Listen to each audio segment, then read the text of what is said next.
से पुलिस वकील हसीनों से भगवान बचाए तीनों से पुलिस वकील हसीनों से।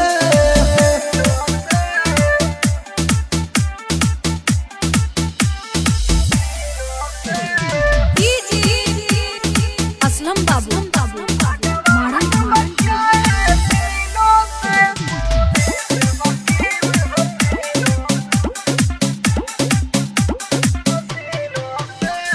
जेल करी है एगो बेल करी है एगो साथे मोहब्बत के खेल करी है।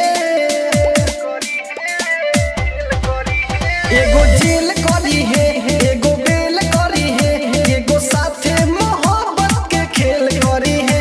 एकरा चक्कर में हा चक्कर में हम पिसाता नहीं कोई महीनों से भगवान बचाए तीनों से पुलिस वकील हसीनों से भगवान बचाए तीनों से पुलिस वकील हसीनों से।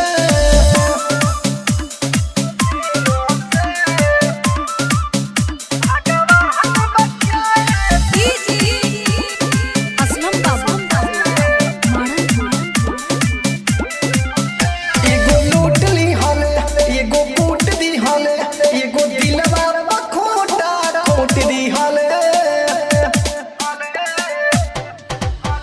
एगो लूट ली हले एगो कूट दी हले एगो दिलवा खोटा खोट दी हले।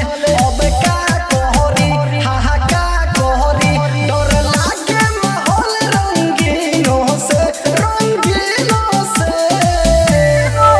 भगवान बचाए तीनों से पुलिस वकील हसीनों से भगवान बचाए तीनों से पुलिस वकील हसीनों से। Presented by File Music।